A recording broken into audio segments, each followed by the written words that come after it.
Cet après-midi, nous allons partager un enseignement dans la parole du Seigneur, dans le livre de Ruth.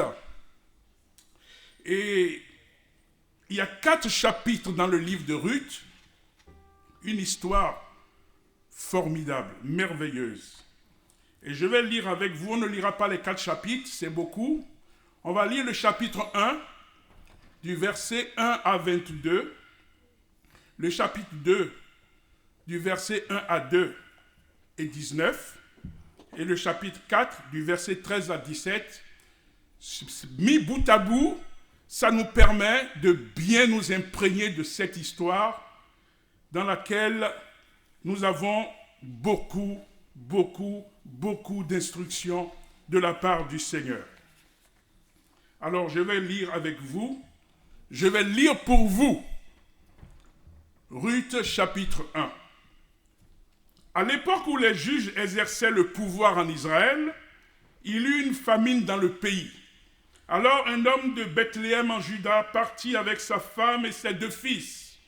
Ils allèrent habiter pour un temps dans le pays de Moab. L'homme s'appelait Elimelech, sa femme Noémie et ses 2 fils, Malon et Kilion. Ils appartenaient au clan d'Éphrata, et au cours de leur séjour en Moab, Elimelech mourut et Noémie resta seule avec ses 2 fils. Ceux-ci épousèrent des Moabites, l'une d'elles s'appelait Orpa et l'autre Ruth.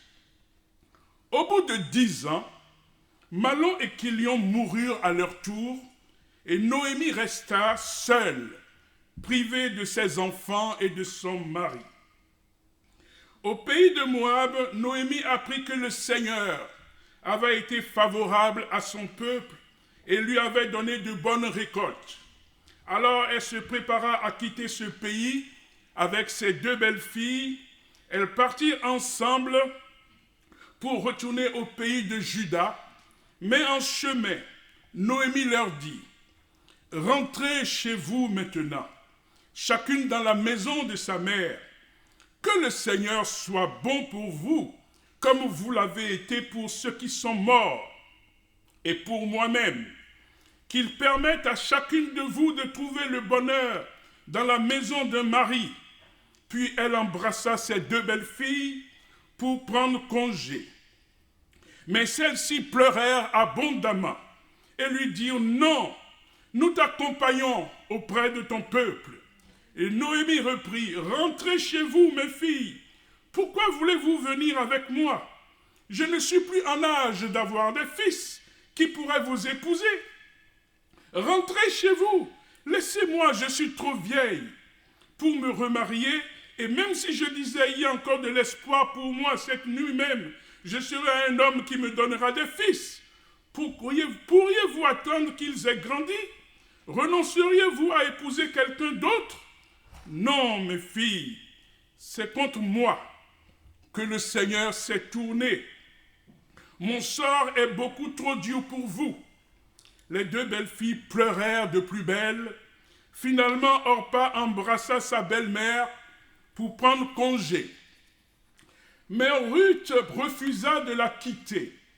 Noémie dit à Ruth: « Regarde ta belle-sœur et retournez vers son peuple et son Dieu. Fais comme elle, retourne chez toi. » Mais Ruth répondit: « N'insiste pas pour que je t'abandonne et que je retourne chez moi. Là où tu iras, j'irai. Là où tu t'installeras, je m'installerai. Ton peuple sera mon peuple. Ton Dieu sera mon Dieu. Là où tu mourras, je mourrai. Et c'est là que je serai enterré.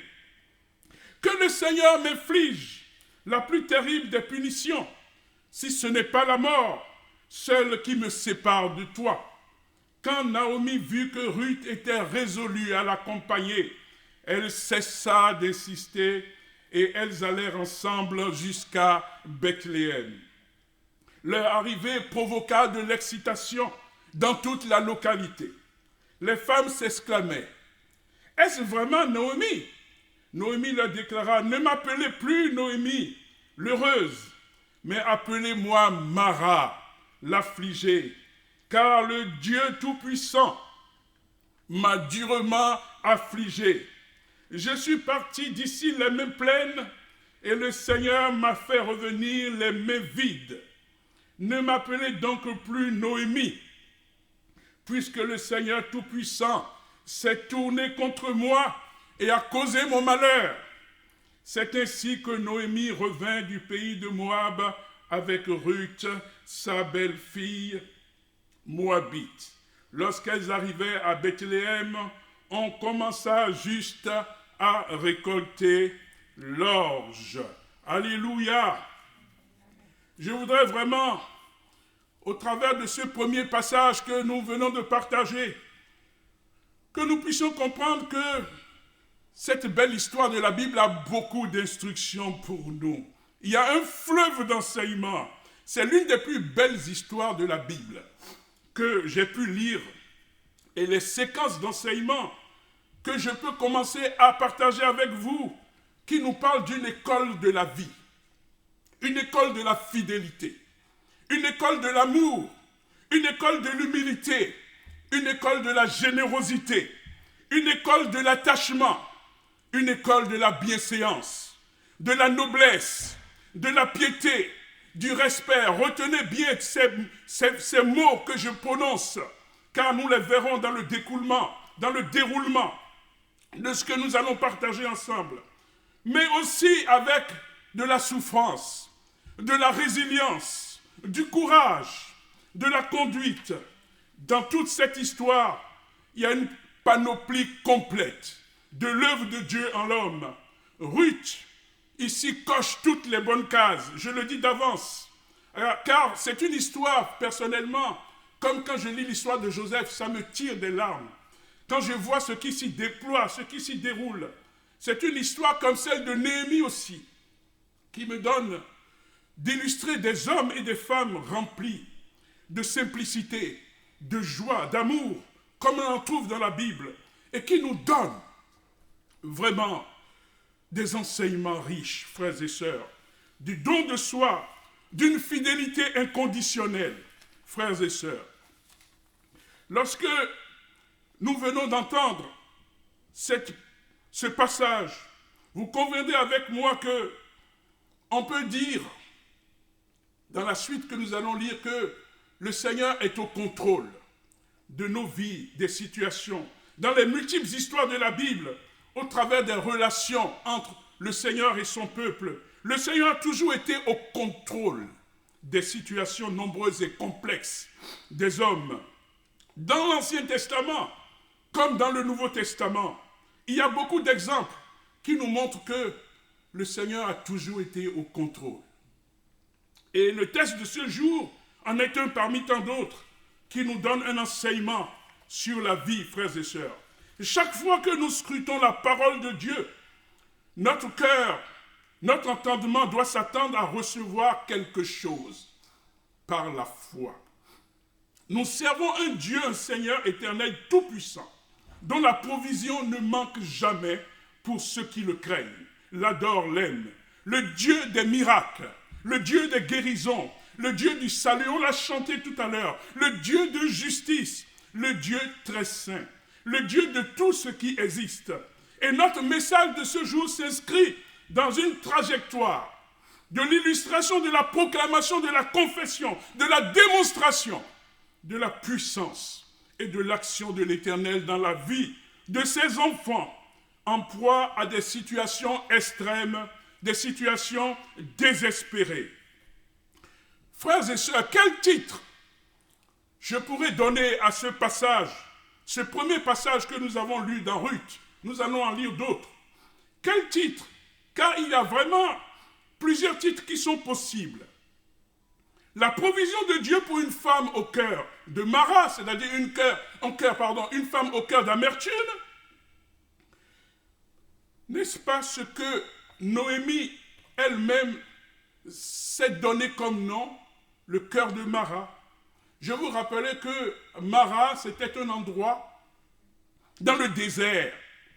Lorsque le pharaon d'Égypte a été englouti avec ses armées dans la mer Rouge et que Moïse avait pris la direction du peuple pour les faire traverser dans le désert sur l'ordre de l'Éternel, au bout de 3 jours, ils n'avaient plus d'eau. Ils avaient soif. Ils sont arrivés dans un endroit où l'eau qui était là était amère. On ne pouvait pas boire cette eau. C'est ce nom qui est appelé le nom de Mara, de l'amertume. Et le Seigneur a ordonné à Moïse de jeter un bois dans cette eau et l'eau est devenue douce. Et le peuple a pu profiter de cette provision pour se désaltérer. Et ici, Noémie s'intitule « Un cœur de Mara ». Je parlais du titre qu'on pourrait donner à ce passage que nous avons lu, à cette histoire de Ruth. Le Dieu qui change l'amertume en joie, si je parlais de ce titre-là, n'oublions pas que c'est une histoire qui concerne Ruth et qui concerne Noémie ensemble. Mais dans cette histoire, nous le verrons bien, il y a d'autres protagonistes. Nous verrons qu'il y a des protagonistes qui s'invitent encore dans cette histoire. Alors, j'ai intitulé notre partage « Le courage de vivre et de vaincre ». C'est une série d'enseignements que j'ai à cœur d'apporter dans l'Église concernant des hommes et des femmes de la parole de Dieu. Ici, on parlera de Ruth et Naomi, le courage de vivre et de vaincre. Il y en a d'autres. Rahab la prostituée, le courage de vivre et de vaincre. Il y en a d'autres. Jaébeth, le courage de vivre et de vaincre. Joseph, le courage de vivre et de vaincre. Nous pouvons donner des suites et des suites dans la parole de Dieu. Aujourd'hui, nous parlerons de Ruth et de Noémie. Frères et sœurs, je voudrais traiter cela en 3 parties. Une première partie, je parlerai du Dieu de provision et de toute puissance. Quand je parle de provision, frères et sœurs, je parle de pallier à un besoin, un manque, une situation, un état. Lorsque nous voyageons, nous prenons des provisions, basiquement, pour aller à destination. Lorsque nous traversons le désert, l'océan, ça nécessite d'avoir des provisions, parce que le voyage est long. La provision divine, c'est ce qui nous est donné de la part de Dieu pour faire face, tenir dans une situation, aboutir, atteindre le but que Dieu veut pour nous. Les conditions au déclenchement de la provision de Dieu. Frères et sœurs, pour bénéficier de la provision de Dieu, il faut être un adorateur. Il faut avoir la foi. Il faut avoir l'obéissance. Il faut avoir la persévérance. Il faut avoir la confiance. Être un adorateur. Merci, frère. Car mon nez coule. La provision de Dieu est pour les adorateurs. Ceux qui savent venir à la montagne de Dieu. Ceux qui savent prier. Ceux qui savent se tourner vers le Seigneur. Dans la Bible, nous observons que la provision a été toujours pour ceux qui ont marché fidèlement avec Dieu. Dans l'Ancien comme le Nouveau Testament. C'est un système de flashback que je suis en train de faire. Je parle de la provision de Dieu. Avant de rentrer dans une analyse de ce test qui va montrer les malheurs de cette famille, qu'il n'y a pas de fatalité et comment Dieu intervient. Je disais que les patriarches, Abraham, Isaac, Jacob, Joseph ont bénéficié de la provision divine par rapport à cause de leur foi, de leur obéissance à la parole de Dieu. Les prophètes, nous avons vu dans les livres de Daniel, que ce soit Esdras, Néhémie et tous ces prophètes qui sont passés, la totalité des livres de l'Ancien Testament parle de la provision de Dieu. Nous avons vu la provision avec le ministère christique et les disciples. Et elle demeure également pour nous, Église de Jésus-Christ, cet après-midi, disciples du temps présent, si nous marchons dans la lumière et la fidélité au Christ, nous recevons sa provision. Une précision cependant. Dans la provision, il y en a qui ont un caractère exceptionnel, il y en a qui ont un caractère miraculeux. Dans Exode 16, lorsque nous voyons la manne dans le désert, les cailles qui sont venues dans le désert, c'est une provision à caractère exceptionnel. L'eau qui sort du rocher pour abreuver, pour désaltérer le peuple, ce sont des provisions miraculeuses, exceptionnelles. Lorsque le Christ multiplie le pain, lorsqu'il transforme l'eau en vin aux noces de Cana, dans Jean chapitre 2, versets 1 à 12, la multiplication des pains dans Luc chapitre 9, verset 16, ou Marc 6, verset 30 à 44, c'est toujours des caractères exceptionnels. Il y a des provisions individuelles qui sont toujours miraculeuses aussi. Lorsque Élie, le prophète Élie, dans 1 Roi chapitre 17, 6 à 9, a été nourri par un corbeau, il y avait la sécheresse, il y avait la famine, il était persécuté. Après avoir eu à lutter contre les prophètes de Baal, et il a dû se retirer. Et le Seigneur l'a nourri par un corbeau qui lui amenait tous les jours à manger. C'est de la provision de Dieu dans des situations extrêmes. C'est la même chose. Ce même Élie, lorsque, à cause de la sécheresse, de la famine, il a dû aller chez une veuve à Sarepta. Vous le lisez dans 1 Roi 17, versets 7 à 16, que cette femme, le Seigneur lui a ordonné de nourrir Élie et a donné une provision où la farine et l'huile ne manquaient jamais jusqu'au bout.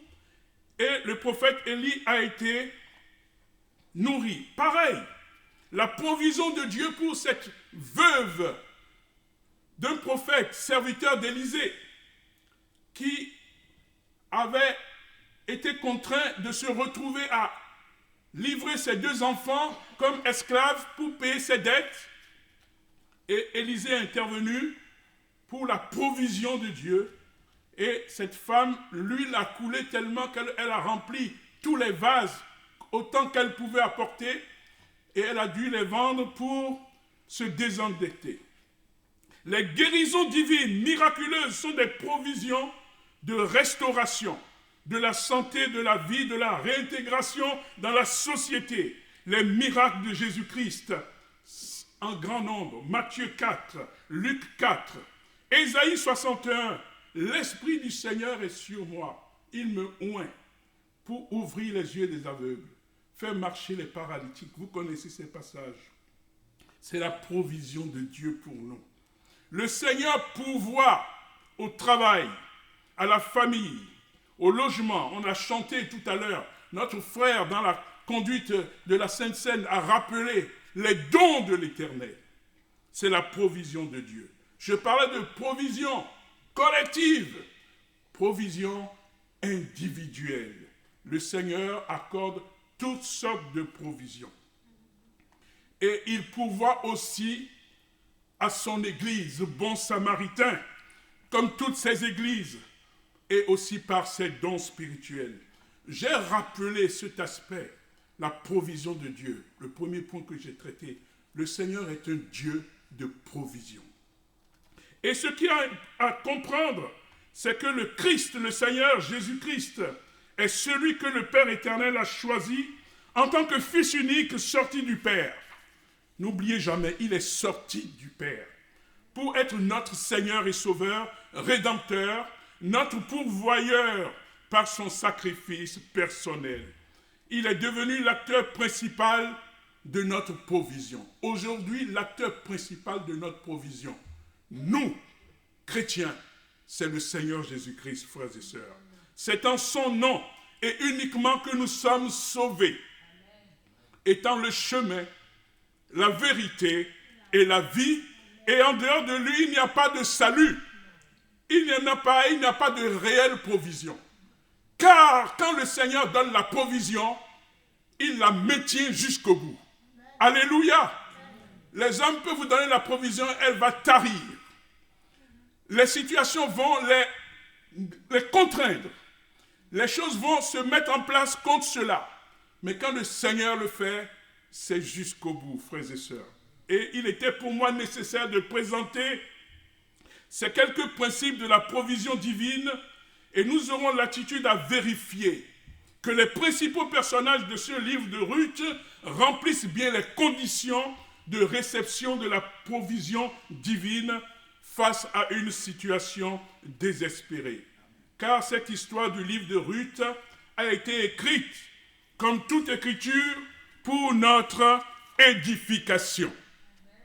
Deuxième point que je traite, les malheurs de la famille Elimelech. Nous avons lu dans le premier chapitre une situation, un drame familial dans toute sa profondeur.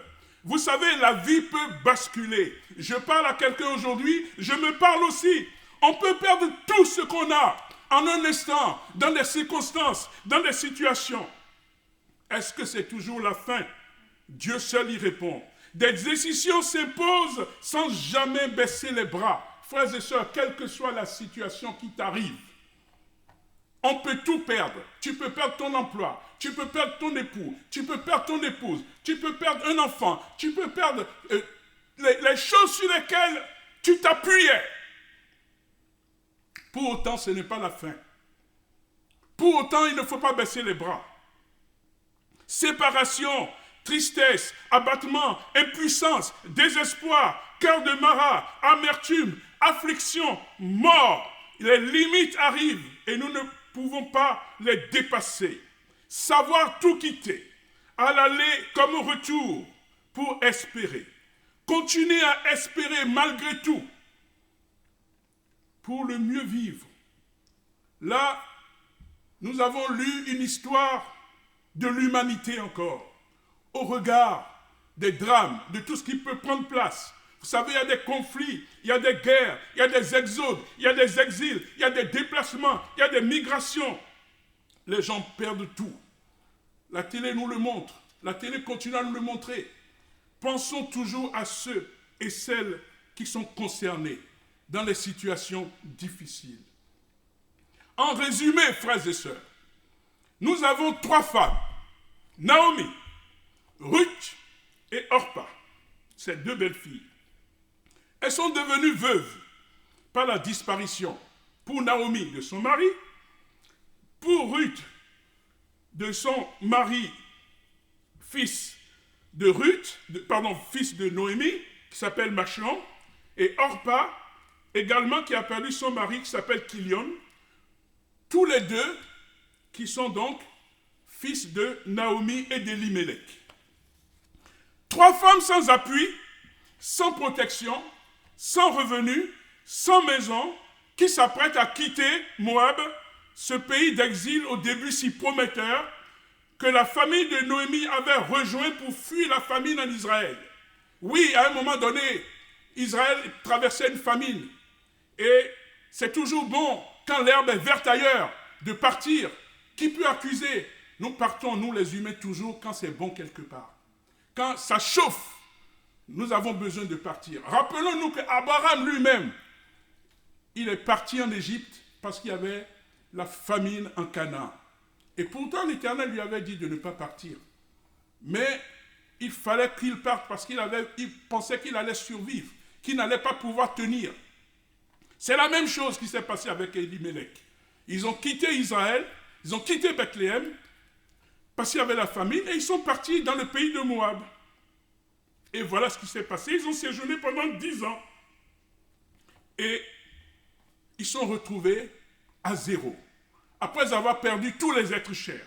Démunis, sans avenir, sans projet, sans raison de vivre.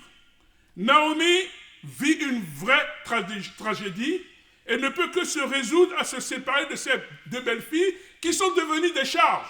Quand tout ça allait bien, ils étaient ensemble. Mais là, elles sont devenues des charges. Elle est veuve, elle est vieille, elle ne peut pas s'en occuper. Est-ce qu'il n'y a pas de situations comme ça dans ce monde actuel? Est-ce que des familles ne traversent pas ce drame? La parole de Dieu parle à quelqu'un aujourd'hui, dans des situations extrêmes et difficiles. Même si ces belles filles étaient très attachées à elle, faute de moyens de subsistance, elle ne pouvait que leur dire, je ne peux pas vous prendre en charge. Ce serait bien que vous retourniez vers vos familles. Je ne peux pas vous emmener avec moi. Et l'histoire nous apprend que Orpa, à force d'insistance de Naomi, s'en alla vers les siens. Elle a espéré reconstruire sa vie, peut-être retrouver un mari. C'était son choix, c'était son cœur. Mais Ruth, avec une détermination peu commune, décida de rester avec Naomi, dont le cœur était devenu, avec l'épreuve traversée, totalement amer. Quelques constats que je voudrais partager avec vous sur cette première partie. Nous sommes face à une femme, Noémie, dont le cœur est très affligé, et elle a dit que son cœur était rempli d'amertume. Et elle a même dit que c'est Dieu qui permet toutes choses, qui lui a permis que cela lui arrive. Que son mari soit mort, que ses fils soient morts. Et tous ces événements finissent par la briser. Et elle demande qu'on ne l'appelle plus Naomi, mais Mara. Là, nous voyons quelqu'un au bout du rouleau. Quelqu'un de fatigué par la vie. Quelqu'un de fatigué par les épreuves de la vie. Est-ce que Naomi est-elle seule? Bien sûr que non. Et concernant Ruth, nous voyons une femme qui avait un cœur que j'ai rappelé, de fidélité, de loyauté, attachant, et qui a décidé de suivre sa belle-mère, quel que soit ce qui pourrait arriver. Un cœur d'humilité. Elle a fait le choix de ne pas l'abandonner face à l'adversité. Nous verrons plus tard, je veux te suivre. Elle entreprend, quelle que soit la situation qui prendra place, elle accepte d'avance de la vivre avec Naomi. Et ça, c'est important, frères et sœurs, parce que là, on a deux personnages qui ont fait des choix différents. Un qui a décidé de repartir dans son pays, de rester dans son pays, de repartir vers son peuple, et l'autre qui a décidé de suivre Naomi. Et je crois que si Ruth a choisi de suivre Naomi, Naomi n'était pas si mauvaise, parce qu'elle devait être une bonne femme, quelqu'un de cœur généreux, quelqu'un de bien. Bien sûr, avec beaucoup d'expérience de la vie qu'elle a traversée. Mais Naomi pouvait aussi, avec tout ce qu'elle a pu vivre avec Ruth, elle a dû lui transmettre quelque chose, puisque Ruth a voulu s'attacher à elle. Alléluia. La suivre. Dans l'inconnu, elle ne savait pas ce qui allait se passer. Frères et sœurs, je veux quand même encore ajouter quelque chose. Il faudrait savoir que la présence de Ruth, bien que fidèle, bien que humble, réconfortante pour Naomi, pouvait poser un problème pour son intégration en Israël. Parce qu'elle était non israélite. Elle était moabite. Elle était veuve, certainement, jeune, certainement, mais pauvre. Elle n'avait aucun avenir en Israël du point de vue humain. Et même l'avenir de Naomi n'était pas assuré, frères et sœurs. Elle a bien dit qu'elle revient à vide, mais plutôt revenir mourir dans son pays. Et on va lire le deuxième texte, c'est dans Ruth chapitre 2, versets 1 à 2 et 19. Noémie avait un parent du côté d'Elimelech, son mari. C'était un homme riche et considéré, appelé Boaz. Un jour, Ruth la Moabite dit à Noémie, « Permets-moi d'aller dans un champ ramasser les épis que les moissonneurs laissent derrière eux. Je trouverai bien quelqu'un d'assez bon pour me le permettre. » Et le verset 19, pour finir le chapitre 2, je le lis avec vous. Noémie lui demanda, « Où as-tu glané tout cela aujourd'hui? Dans quel champ as-tu travaillé? Que Dieu bénisse celui qui s'est intéressé à toi. » Alléluia. Pourquoi nous avons lu ce texte? Tout simplement C'est ce qui prend la suite de ce que nous avons partagé concernant les malheurs de la famille d'Élimélec, qui s'est retrouvée donc à partir en Israël pour trouver une subsistance. En tout cas, il n'y avait plus rien qui les retenait dans le pays de Moab. Et c'est là que, je pense aussi, elle a entendu que Israël n'est plus dans la famine, et c'est toujours mieux de rentrer chez soi, même si on a tout perdu. Et c'est comme ça qu'on a un peu cette allusion au fils prodigue. Vous savez, le fils prodigue, lorsqu'il s'est retrouvé sans rien, il a tout dépensé de l'héritage de son père, et qu'il s'est retrouvé dans des situations extrêmes à manger les aliments qu'on donnait aux cochons et tout ça, il s'est dit, mais dans la maison de mon père, il y a de quoi manger, même pour les serviteurs, je vais repartir dans la maison de mon père. Et je pense que là, c'était la bonne décision. À un moment donné dans notre vie, quand ça ne va plus, que nous ayons ce sursaut de regarder derrière et de dire, mais où suis-je? D'où viens-je? Et qu'est-ce qu'il me reste à faire? Et ce qui lui restait à faire, c'était donc de repartir de là où tu viens. Et c'est là que nous dirons aussi que le Seigneur est en action, parce que le Seigneur n'a pas encore dit son dernier mot. Est-ce que le Seigneur a dit son dernier mot pour toi aujourd'hui, mon frère? Si tu traverses une situation difficile, tu es peut-être comme Noémie, face à une décision, à une situation qui est bloquée. Tu ne sais pas quoi faire, tu as prié, tu as jeûné, tu as cherché la présence du Seigneur. Tu l'aimes, tu l'adores, tu le cherches de tout ton cœur. Tu mets tout en œuvre pour attendre sa provision. Alors attends-toi à avoir cette provision, mon frère, ma soeur, cet après-midi, car notre histoire n'est pas finie, frères et sœurs. Et je veux dire ici que, qu'est-ce qui se passe? Qu'est-ce que Dieu fait? Le Seigneur va intervenir, il va bouleverser le cœur de cette femme désespérée qui ne sait plus où en est le lendemain pour elle, qui ne sait pas comment, de quoi demain sera fait, qu'est-ce qu'ils vont devenir. Nous verrons la fidélité de Dieu à l'œuvre, comme pour Joseph, quand il était en prison. Et qu'est-ce que nous voyons? Ils sont rentrés à Bethléem. Et Ruth a décidé d'aller glaner selon la loi que Dieu avait donnée. Tous ceux qui avaient des champs devaient laisser pour les pauvres, ceux qui n'ont rien, quelques gerbes, quelques endroits où ces pauvres pouvaient venir pour ramasser des grains, pour ramasser des gerbes, pour pouvoir glaner, ça s'appelle glaner, dans les champs. Et c'est ce qui s'est passé.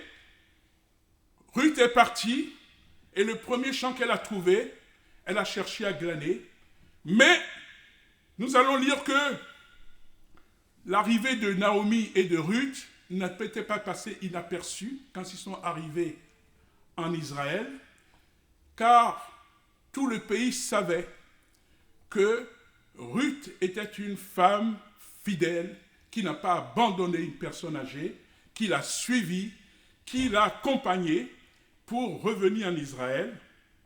Et quand ils sont partis dans ce champ, il s'est trouvé que ce champ appartenait à un proche parent. Le hasard fait bien les choses, il n'y a pas de hasard. C'est la main de Dieu qui l'a voulu. Et nous allons voir ce qui se passe par rapport à cette situation. Chaque fois que Ruth sortait pour aller glaner, il y avait là pour elle une provision. Elle n'a pas été rejetée comme Moabite. Elle ne revenait jamais les mains vides. Nous verrons que le maître du champ, Boaz, donnait des ordres afin que non seulement on lui donnait des grains, des blés, on lui donnait à manger, qu'on la servait, et qu'elle retourna aussi à la maison avec encore des provisions à chaque fois, à chaque fois, à chaque fois. Et c'est ainsi que nous avons vu que le Seigneur a commencé à prendre en charge la vie de Ruth et de Noémie, ses fidèles servantes. Car le Seigneur veille. Le Seigneur est au contrôle de nos vies. Nous allons continuer. C'est très important ce que nous allons partager. Je voulais parler de cet homme qui est Boz, qui est vraiment merveilleux, de ce que c'est un homme qui craint Dieu. Quelques instants sur sa qualité. La parole de Dieu nous dit que c'est un homme riche, c'est un homme généreux, c'est un adorateur. Et qui, vraiment, quand il rencontre ses serviteurs, il est béni. Nous pouvons le lire dans le chapitre 3.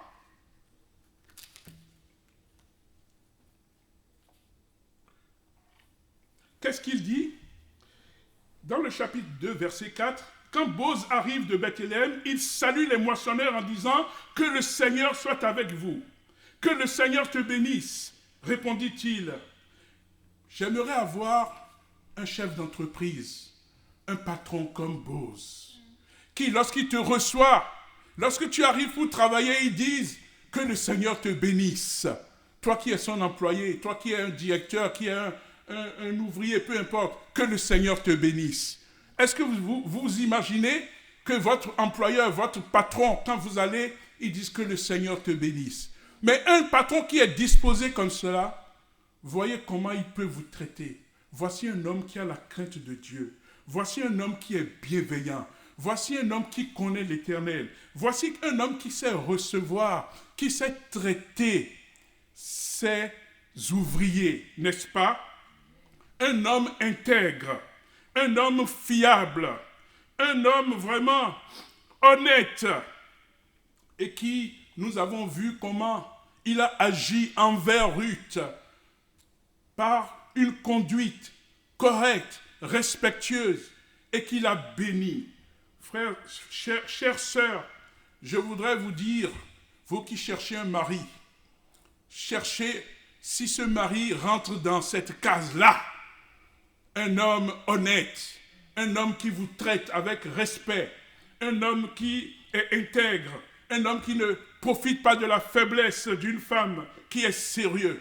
C'est important, ces choses que nous partageons, parce que la parole de Dieu dans l'histoire de Ruth nous parle de tous ces aspects, de tous ces personnages qui ont pris place.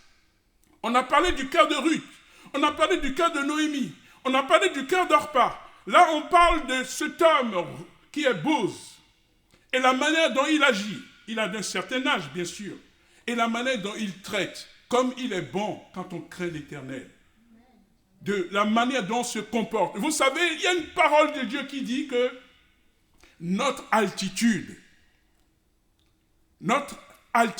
dépend de notre attitude. Ça veut dire quoi? Ça veut dire que celui qui prospère, celui qui est haut, celui qui est en haut, pour être là-bas, ça dépend de... Parce que c'est Dieu qui donne tout. Ta manière de faire, ta manière d'agir. Et là, nous avons un homme qui a la crainte de Dieu. Un homme qui est un chef, un homme qui est généreux, un homme qui est riche. J'ai pensé aussi à Job, le cœur de Job. Si Dieu a béni Job, c'est parce qu'il avait un cœur vrai, intègre. Et d'ailleurs, la parole de Dieu nous dit dans le livre de Job que l'ennemi attaque et dit, mais c'est parce que tu l'as béni, qu'il a tout ça. Mais si tu lui enlèves cela, il va te renier. Et nous avons vu que Job n'a pas renié le Seigneur parce que malgré qu'on lui a tout enlevé, c'est vrai, frères et sœurs, qu'il y a une différence entre celui qui connaît Dieu et celui qui ne connaît pas Dieu. Entre celui qui a la crainte de Dieu et celui qui n'a pas la crainte de Dieu, il y a une différence. Entre la manière dont on va se comporter avec les uns, avec les autres quand on connaît le Seigneur et quand on ne connaît pas le Seigneur, la manière dont on va se conduire avec les congénères, il y a une différence, frères et sœurs. J'insistais sur ces aspects.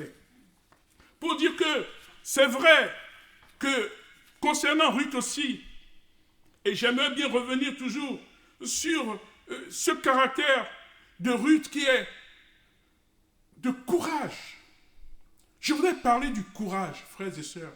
Je voulais parler de la résilience. Le Seigneur honore ceux qui sont courageux. Le Seigneur honore ceux qui ont la foi. Elle avait souhaité aller mendier, glaner pour non seulement trouver la subsistance pour elle-même et pour sa belle-mère. Elle n'avait plus de force, la belle-mère. Et elle savait qu'elle allait aller au front pour se battre pour elle. C'est une femme vertueuse. C'est une femme obéissante. Je parle pour les hommes, frères et sœurs. Les hommes qui cherchent une épouse. Il faudra regarder un peu les critères de Ruth.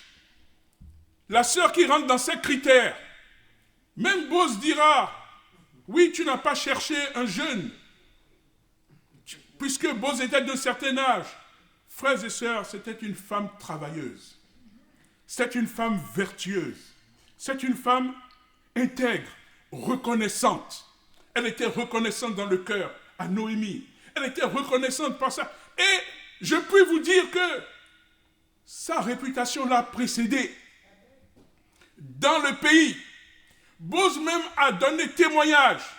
Nous avons entendu tout ce que tu as fait pour Noémie, ta belle-mère.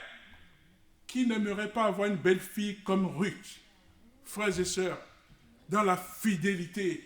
Combien de gens vous abandonnent aujourd'hui pour un petit quelque chose? On vous tourne le dos, on s'en va. La fidélité, frères et sœurs, c'est important. C'est un prix.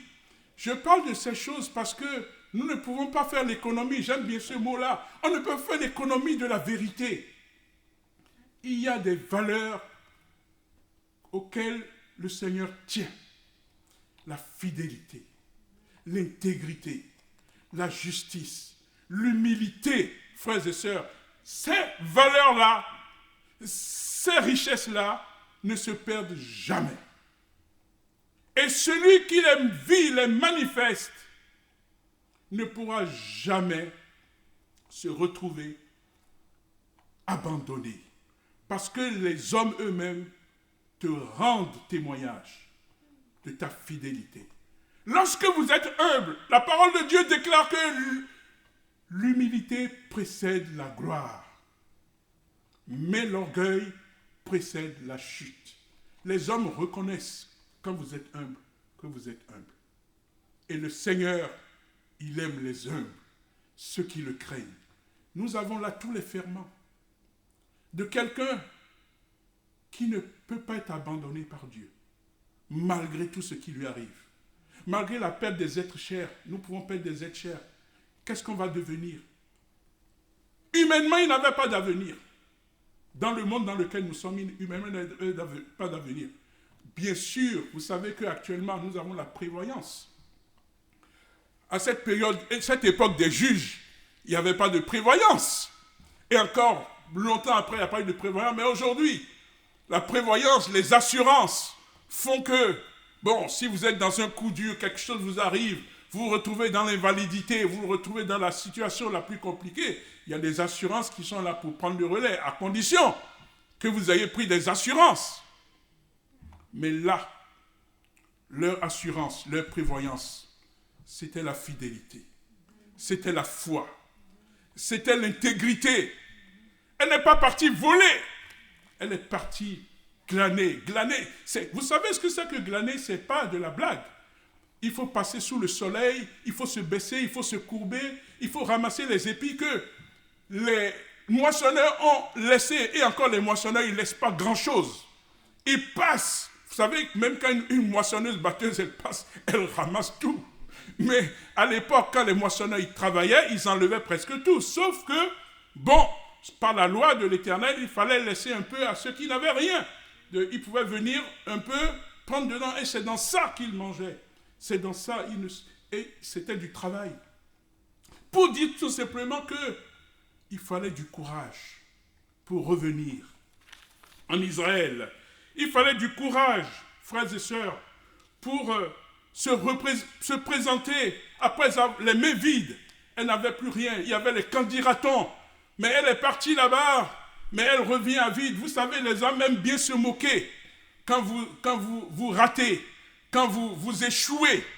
Il y a toujours ceux qui aiment bien se répètent, se moquer de vous. Ça, c'est humain. C'est le cœur humain méchant qui est comme ça. Ah là là, mais voilà, ah, ils se sont plantés. Ah là là. Non, ils sont venus effectivement, ils se sont plantés. Mais ils ont choisi de revenir. Et qu'est-ce qu'on a vu? On a vu que le Seigneur a béni Ruth.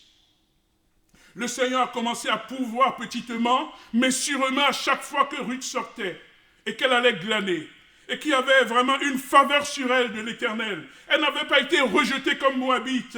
Elle ne revenait pas les mains vides. Et Dieu, dans sa provision, décide de passer à la vitesse supérieure. Et il bénit Ruth en lui accordant un époux, en la personne de Boz. On le lit dans le chapitre 3, versets 13 à 17. Un homme riche, un homme bon, un homme aimant l'Éternel. Et Naomi reçoit de cette situation critique, Naomi reçoit une assurance tout risque, classe top, avec un pack complet.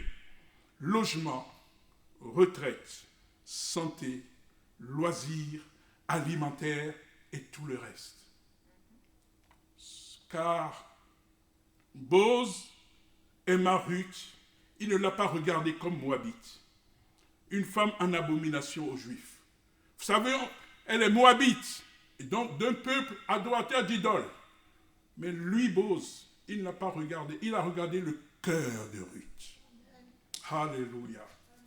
Dieu regarde au cœur, frères et sœurs. Notre cœur. Notre cœur.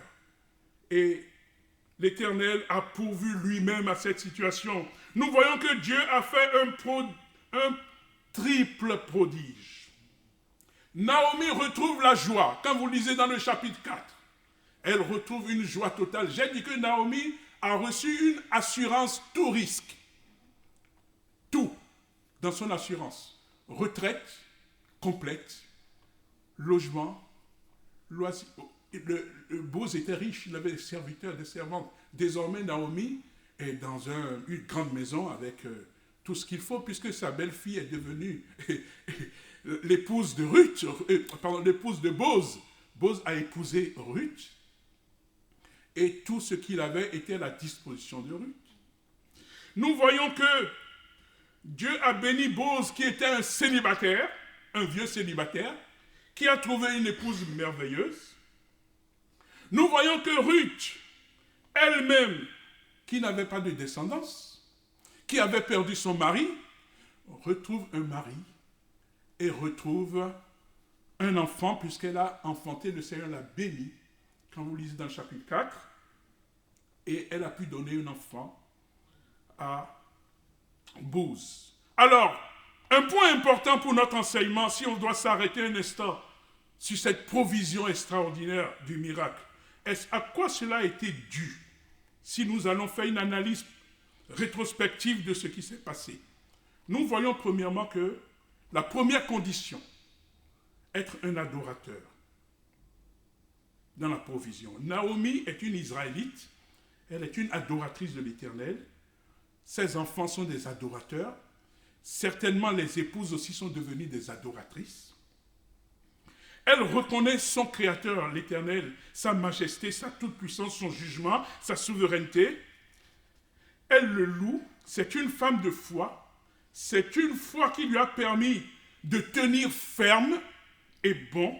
Elle est connue de l'Éternel.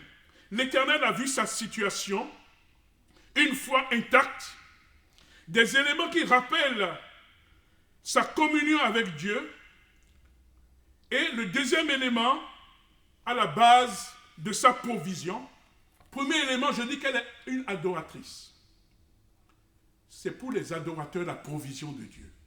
C'est pour les adorateurs le changement de la situation. Quand votre situation est périlleuse, quand elle est extrême, quand elle est contraignante, elle est menacée, quand vous êtes un adorateur, restez tranquille, le Seigneur va s'en charger. Alléluia. Venir à la montagne. Là, il y a une vérité fondamentale de venir à la montagne. Car venir à la montagne ici, c'est venir dans la présence de Dieu, dans le contexte où tu vis. Il faut que tu veille à venir à la montagne. Ici, la montagne, c'est revenir en Israël. Ils étaient à Moab. Elle a décidé, avec son bon sens, de quitter un pays où elle n'avait plus rien à faire. Un pays où elle n'avait plus d'avenir. Un pays qui ne lui a pas porté chance. Un pays où elle avait tout perdu.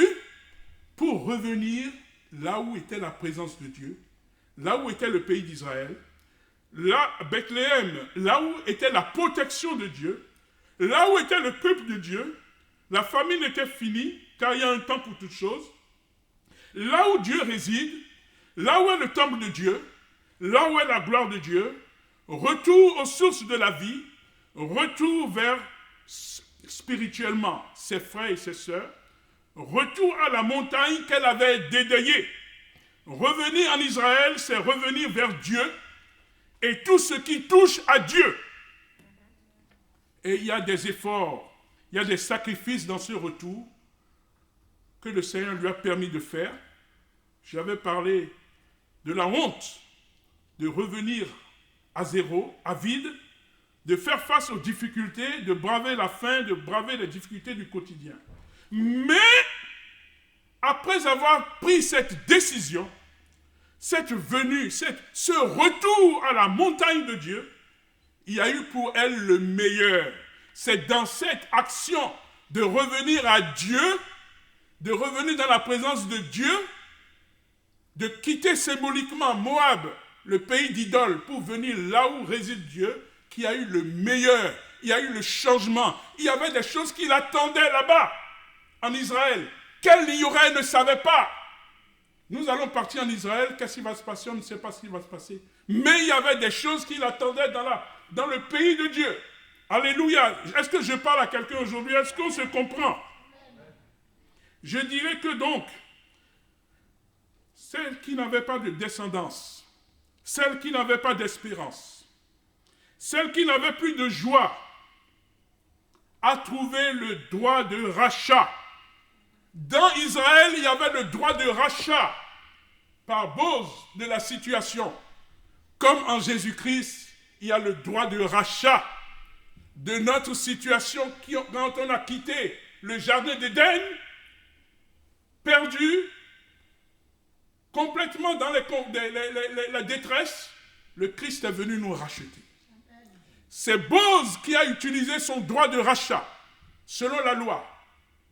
Parce qu'il fallait, selon la loi, donner une descendance à Elimelech, car il y avait une portion de terre, si vous lisez le chapitre 4, où celui qui voulait cette portion de terre devait aussi prendre la veuve de la descendance d'Elimelech. Et il y avait un homme qui avait droit de rachat avant Boz, qui a décliné, parce que le Seigneur ne lui a pas permis de l'accepter.